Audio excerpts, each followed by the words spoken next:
Olá, irmãos! A paz do Senhor Jesus, sejam todos muito bem-vindos ao meu canal. Hoje eu vou falar a respeito da questão de que a vontade de Deus é diferente para cada pessoa. Muito interessante, poucas pessoas falam sobre isso, mas nós vamos destrinchar isso agora.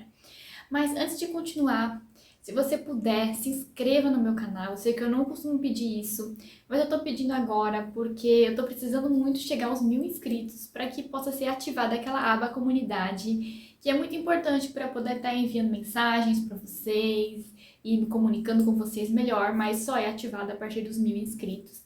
Então, se você puder me ajudar, seria muito bom. Então, vamos direto ao tema.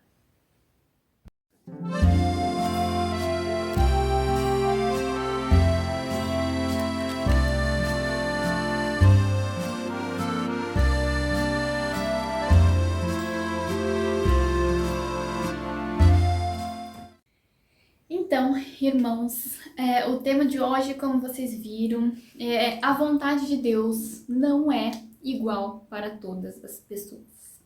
Chocante, né?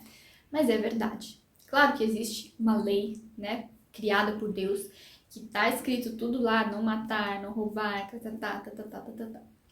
Ok. Porém, quando Jesus ressuscitou, ele trouxe com ele a adoção de filhos. Antes de Jesus ressuscitar, ele era o filho primogênito.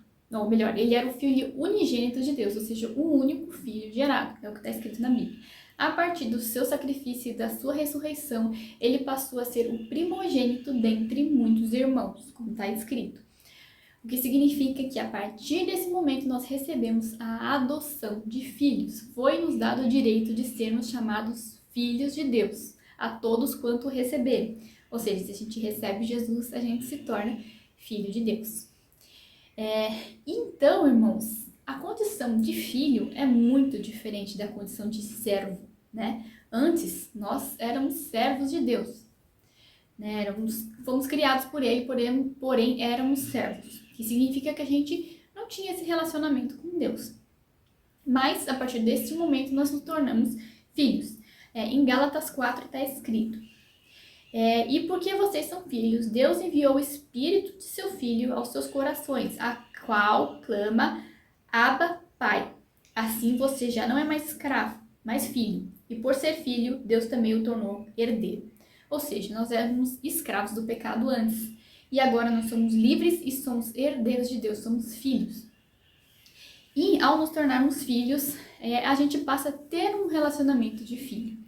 Irmão, irmã, eu não sei se você, quer dizer, você é filho de alguém, não sei se você tem relacionamento com seus pais, se você tem irmãos, se você tem filhos, né, vários filhos. Eu vou falar por mim mesma que eu tenho 2 filhas.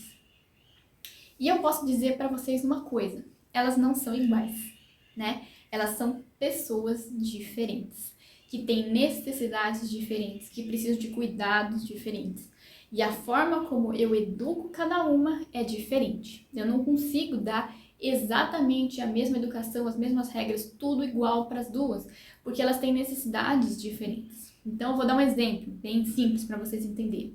A minha filha mais nova, a Alice, ela é muito boa de boca, ela come super bem. O que você puser na frente dela, ela come. Não tem frescura para nada. Ela come brócolis, ela come salada, ela come feijão, ela come qualquer coisa que botar na frente dela. Então, eu nunca tive preocupações com alimentação, sempre foi muito tranquilo, nunca impus nada, nenhuma regra, nunca briguei com ela sobre isso, nada. Já minha outra filha, a Larissa, ela sempre teve problemas alimentares, sempre. Ela sempre foi muito exigente no paladar, muito sensível, né? Os alimentos, se não tem o tempero exatamente como ela gosta, ela não consegue comer, né? E por mais que a gente tente forçar, é difícil. E mesmo que eu diga para ela que ela não pode comer outra coisa enquanto ela não almoçar, enquanto ela não jantar, às vezes ela prefere ficar sem comer, passar fome. Tem dia que às vezes ela não tomou café, não almoçou, não tomou lanche da tarde, não jantou e tá quase desmaiando de fome, com uma enxaqueca danada e mesmo assim ela não quer comer porque ela tem, sei lá, um tipo de fobia do alimento e é muito difícil né? Eu fui com ela num acampamento esses dias, acampamento da igreja, e lá tinha uma comida que ela gostou e ela comia, tipo, um monte, e ela tinha muita fome, então, assim, às vezes ela fala, ai, não tô com fome, mas não é verdade, eu sei que ela tá com fome, mas não é a comida que ela quer comer. E ela já tem 11 anos e esse problema ainda persiste, né? Por mais que a gente trate com médico e dê vitaminas e tudo mais. Então, né, por conta disso, eu precisei começar a ser mais rígida com ela e comecei a precisar colocar regras, né? Eu nunca fui muito fã de colocar muitas regras e punições com relação à alimentação, porque eu sei que isso pode causar distúrbios alimentares quando a pessoa é mais velha, né, que acostuma a comer tudo que tem no prato e acaba comendo demais. Então, eu não gosto muito disso. Porém, no caso dela, é uma questão de saúde, é necessário. Então, eu cheguei para ela e falei: olha, Larissa, você tem que comer pelo menos o mínimo necessário para você ingerir os nutrientes que você precisa. E se você não comer esse mínimo necessário que eu vou estabelecer, você vai ser punida. Então, eu vou tirar seu celular, vou tirar seu tablet, não vai poder mais assistir TV por 3 dias, né? Obviamente ela não gostou nem um pouco desse tratamento, ficou brava, ficou de cara feia, eu falei pra ela, não tenho medo de cara feia, né? Até que ela acabou cedendo e começou a comer, né? Ainda que de má vontade, mas tá comendo e tá recebendo os nutrientes necessários. Só que assim, irmãos, eu não preciso estabelecer esse tipo de regra de lei para minha outra filha. Para que eu vou estabelecer leis para ela se ela já entendeu, se ela não tem problemas com isso, certo? Em compensação, ela tem outras coisas que eu preciso tratar que a minha filha mais velha não precisa ser tratada. Então, até pela diferença de idade delas. Então, a mais novinha apronta bastante, coisas de criança pequena, mexe com água, faz bagunça, eu tenho que ficar brigando com ela, chamando atenção, e a mais velha não faz certo tipo de coisa, porque ela já é mais velha, né? E também as questões emocionais.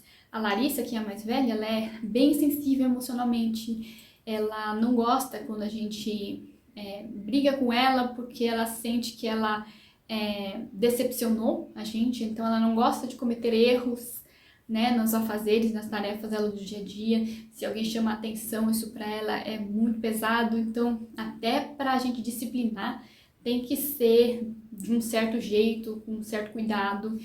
E já a mais novinha não, a mais novinha ela é forte, ela é resistente, você briga com ela aguenta o tranco, sabe? Então você pode brigar com ela, chamar atenção, né, nas coisas que ela faz errado, que ela aguenta e ela aprende, e quando chega das próximas vezes ela já não comete mais aqueles erros. Então é mais fácil educar a mais nova do que a mais velha, né? Mas isso não significa que uma seja melhor do que a outra, simplesmente elas são diferentes, certo? E eu tenho que tratar como pessoas diferentes. Não adianta eu querer botar dentro de uma tabela, né, lá do Excel, com as regras assim, dentro de um quadrado, e querer que elas sigam ao pé da letra, porque tem coisas que não tem necessidade, tem outras coisas que tem, tá, irmãos? E era isso que acontecia no Velho Testamento, né? Nós não éramos filhos, e Deus tratava as coisas de uma forma mais coletiva, né? Ele tratava o povo de uma forma coletiva. Então ele botava as leis lá, né, como uma tabela de Excel que todo mundo tinha que olhar lá e cumprir. Era uma coisa mais metódica. Porém, com a adoção de filhos, o negócio é muito mais individual. Deus, ele é Deus individual. Ele vai tratar cada um conforme as suas necessidades. Então, as minhas lutas, minhas dificuldades, aquilo que eu preciso ser tratada, educada, talvez seja diferente do que Deus vai tratar para você. Talvez eu precise de uma disciplina que você não precisa, porque você já aprendeu ou porque você naturalmente já sabe. E vice-versa, né? Tem pessoas que precisam de um tratamento às vezes mais forte, outros não. Outros às vezes passam uma vida assim cristã sem grandes intercorrências, porque às vezes a pessoa é uma pessoa que aprende com mais facilidade. Vocês estão entendendo? Não precisa de tanto tranco, né? Então, cada um é cada um. O que significa que a gente não deve ficar olhando para o irmão e pensando, nossa, o irmão passou por isso, será que eu vou ter que passar também? Né? Às vezes a gente fica com medo, fala, será que Deus vai dar esse mesmo tratamento para mim também? Né? Foi pesado. E às vezes você tem medo, mas pode ser que não, irmãos. Deus ele vai tratar com você conforme os seus sentimentos, conforme a sua capacidade, né? Ele vai respeitar os seus limites, né? Cada um tem um limite e Deus, ele respeita. Ele é pai, ele sabe o que você precisa, o que você aguenta, até onde você consegue ir, certo? E às vezes, Deus pode pedir renúncias para você que são diferentes da renúncia de outro irmão. De repente você tem uma fraqueza que aquele outro irmão não tem. Vou dar um exemplo. Às vezes a pessoa, por exemplo, ela é viciada em videogame. Vou dar um exemplo aleatório. Ela é muito viciada em videogame e isso está tomando o tempo dela de Deus. Está colocando o videogame acima de Deus. Talvez Deus fale para ela, olha, eu quero que você renuncie o videogame como uma forma de amor, né? Para mostrar um sacrifício por mim. E essa pessoa vai ter que renunciar, né? Para que ela possa estar mais perto de Deus. É aquele tratamento que ela está precisando. Mas talvez a outra pessoa, o outro irmão, não precise disso. De repente, ele gosta de videogame ocasionalmente e isso não é um problema na vida dele. Então, e esse é um ponto muito importante, irmãos, porque eu vejo muito isso acontecendo. Às vezes a pessoa recebeu uma disciplina de Deus, uma palavra, né, uma renúncia que ela tem que fazer, e ela às vezes pensa que isso é coletivo, né, que ela tem que impor isso para todos os irmãos. Olha, tal coisa é pecado. Não, jogar videogame é pecado, porque Deus falou para mim que é pecado. Então todo mundo que veio jogar videogame está em pecado. Só que não, tá? Talvez para aquela pessoa seja, porque está se tornando uma idolatria na vida dela. Mas talvez para o outro não, vocês estão entendendo? Então, Deus vai pedir as coisas de uma forma individual, né? E o mais importante é o relacionamento que a gente tem com Deus. Uma coisa que Deus não se agrada é quando a gente coloca qualquer coisa acima dele, seja qualquer coisa que for, tá, irmãos? Até mesmo obras de caridade, coisas boas, se você está fazendo aquilo como um tipo de vaidade, já é pecado, né? E isso vai variar muito de pessoa para pessoa e isso é tão individual, irmãos, tão individual. Por isso que a gente nunca pode avaliar a santidade de uma pessoa apenas olhando para ela, porque você não sabe o que está no coração daquela pessoa. Por exemplo, vou dar um exemplo para vocês, né? Tem muita gente que fala, se cortar o cabelo é vaidade, né? É pecado e tal. Irmãos, olha o tamanhão do meu cabelo. Se Deus pedisse para eu cortar o meu cabelo, eu ia chorar por 3 anos. Por quê? Porque eu amo o meu cabelo comprido, eu gosto dele assim, né? Mas eu tomo muito cuidado para que meu cabelo não se torne um Deus na minha vida. Jesus é muito mais importante, né? E se ele pedisse para eu cortar meu cabelo, eu teria que cortar. E eu ia fazer isso chorando, né? Tem pessoas que é o contrário. Então, assim, tudo é muito relativo, tudo depende do que tá no coração da pessoa, vocês estão entendendo? É tão individual isso. Vocês se lembram que Deus pediu para Abraão aquilo que ele tinha de mais precioso, que era o próprio filho, né? Até as pessoas podem ser colocadas como ídolos na nossa vida. Às vezes você tem o seu filho como algo mais importante do que Deus. Às vezes você tem o seu marido, sua esposa, seu pai, sua mãe, né? E Deus, ele pode pedir para você renunciar. Não quer dizer que a pessoa vai morrer, tá, irmãos? Mas vocês entenderam o que eu quis dizer. No sentido de você abrir mão daquilo no seu coração.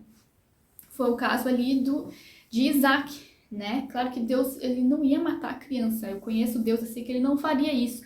Mas foi uma atitude de fé que Abraão teve que fazer para mostrar para Deus que o coração dele era de Deus. Então, qual é o seu Isaac? Pergunta de $1 milhão. Qual é o seu Isaac? Todos nós temos um pequeno Isaac na nossa vida e que às vezes a gente tem que entregar.